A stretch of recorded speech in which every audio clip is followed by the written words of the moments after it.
महाभारत के युद्ध के बाद जब पांडवों ने राजपाट छोड़कर तीर्थ यात्रा पर जाने का निर्णय लिया, तब उन्हें अनेक कठिनाइयों और संघर्षों का सामना करना पड़ा।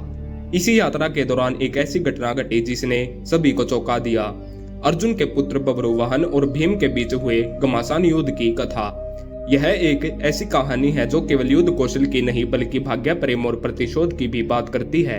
बब्रुवाहन का परिचय। बब्रुवाहन अर्जुन और चित्रांगदा का पुत्र था। चित्रांगदा मणिपुर के राजा की पुत्री थी और अर्जुन ने उनसे विवाह किया था, लेकिन अर्जुन को अपने अन्य कर्तव्यों के कारण मणिपुर छोड़कर जाना पड़ा और बब्रुवाहन वही राजकुमार के रूप में बड़ा हुआ। वह एक महान योद्धा बना जिसने अपने नाना से युद्ध विद्या सीखी थी। पांडवों की तीर्थ यात्रा और मणिपुर का आगमन। जब पांडव अपने राजधर्म से मुक्त होकर तीर्थ यात्रा पर निकले, तब वे मणिपुर भी पहुंचे। वहां का राजा अब बब्रुवाहन था। उसे जब ज्ञात हुआ कि उसके पिता अर्जुन और उनके भाई उसके राज्य में आए हैं, तो उसने उनका स्वागत करने की पूरी तैयारी की। लेकिन नियति को कुछ और ही मंजूर था। पांडवों के साथ एक अनहोनी होनी थी। युद्ध का आरंभ।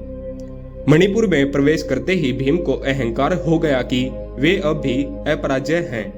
वहां के सैनिकों और नागरिकों ने जब पांडवों के सम्मान में कुछ विशेष नहीं किया, तो भीम को क्रोध आ गया। उन्होंने मणिपुर के राजा बब्रुवाहन को चुनौती दे डाली। बब्रुवाहन के मन में पांडवों के प्रति श्रद्धा थी, लेकिन वह अपनी मातृभूमि की रक्षा भी करना चाहता था। उसने कहा, हे भीमसेन, मैं आपका भतीजा हूँ, आपसे युद्ध करना अनुचित होगा। लेकिन भीम ने इस बात को अपनी प्रतिष्ठा का प्रश्न बना लिया। युद्ध क्षेत्र में कोई संबंध मायने नहीं रखता। यदि तुम एक योग्य राजा हो तो अपने राज्य की रक्षा करो।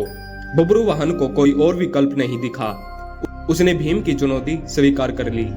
युद्ध का भयानक रूप। युद्ध आरंभ हुआ। बब्रुवाहन के पास देवताओं से प्राप्त दिव्यास्त्र थे और उसने अपने नाना से अनेक युद्ध नीतियां सीखी थी। भीम ने गदा उठाई और पूरे वेग से बब्रुवाहन पर प्रहार किया, लेकिन बब्रुवाहन अपनी चपलता और कौशल से बचता रहा। धीरे धीरे युद्ध उग्र होता गया। बब्रुवाहन ने अपनी तलवार से भीम की गदा को रोक लिया और फिर से अपने धनुष से तीरों की वर्षा कर दी। भीम गरजते हुए आगे बढ़े और अपनी गदा को आकाश में उछालकर पूरी शक्ति से बब्रुवाहन की ओर फेंका। लेकिन बब्रुवाहन ने अपनी बुद्धिमत्ता का परिचय दिया। उसने अपनी तलवार से भीम की गदा को आकाश में ही रोक दिया और उस पर प्रहार करने लगा। भीम क्रोधित हो गए। उन्होंने अपने पूरे बल के साथ आक्रमण किया, लेकिन बब्रुवाहन ने एक विशेष दिव्यास्त्र का प्रयोग कर दिया। वह अस्त्र भीम के शरीर से टकराया और भीम अचेत होकर धरती पर गिर पड़े। सैनिकों और नागरिकों की प्रतिक्रिया। भीम का पराजित होना किसी चमत्कार से कम नहीं था। पांडवों के अनुयायी और सैनिक यह देखकर दंग रह गए कि एक युवा राजा ने महाबली भीम को पराजित कर दिया। मणिपुर के सैनिक गर्व से भर उठे, लेकिन बब्रुवाहन के मन में चिंता छा गई। क्या मैंने अपने ही परिवार के एक सदस्य पर अत्यधिक कठोर आघात कर दिया? भीम का सम्मान और बब्रुवाहन का पश्चाताप। जब भीम होश में आए तो उन्होंने देखा कि बब्रुवाहन उनके सामने खड़ा है, सिर झुकाए हुए है। भीम ने एक गहरी सांस ली और मुस्कुराते हुए कहा, बब्रुवाहन, तुम केवल एक महान योद्धा ही नहीं बल्कि एक कुशल राजा भी हो। तुमने अपनी मातृभूमि की रक्षा के लिए जो किया वह सराहनीय है। बब्रुवाहन ने भीम के चरण स्पर्श किए और कहा, मुझे क्षमा करें पितामह, मेरा उद्देश्य आपको अपमानित करना नहीं था। भीम ने बब्रुवाहन को गले लगा लिया और कहा, सच्चे योद्धा वही होते हैं जो युद्ध में भी धर्म और मर्यादा का पालन करें। तुमने यह सिद्ध कर दिया कि तुम केवल अर्जुन के पुत्र नहीं बल्कि एक सच्चे क्षत्रिय भी हो। इस युद्ध से मिली सीख। बब्रुवाहन और भीम के इस संघर्ष में हमें महत्वपूर्ण बातें सीखने को मिलती हैं। सम्मान और अहंकार में अंतर। भीम का अहंकार पराजय का कारण बना, जबकि बब्रुवाहन ने धैर्य और निपुणता से विजय प्राप्त की। कर्तव्य सर्वोपरि होता है। बब्रुवाहन ने यह दिखाया कि सच्चा राजा वही होता है जो अपने कर्तव्यों के प्रति निष्ठावान हो, चाहे वह अपने परिवार के विरुद्ध क्यों न खड़ा हो।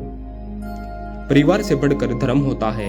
अर्जुन के पुत्र होने के बावजूद बब्रुवाहन ने अपने राज्य की रक्षा को प्राथमिकता दी। यह घटना महाभारत के बाद की है, जो यह सिद्ध करती है कि समय के साथ नई पीढ़ी पुरानी पीढ़ी से आगे निकल जाती है। बरसते वे न केवल बलशाली हों बल्कि बुद्धिमान और धर्मपरायण भी हों। बब्रुवाहन ने यह सिद्ध कर दिया कि केवल अर्जुन का पुत्र होना ही गर्व की बात नहीं है, बल्कि अपने कर्मों से श्रेष्ठ बनना सच्ची वीरता है। भीम और बब्रुवाहन के संघर्ष की गाथा आज भी हमें यह सिखाती है कि अहंकार के स्थान पर विनम्रता और शक्ति के साथ संयम होना आवश्यक है। यही सच्चे वीर की पहचान होती है।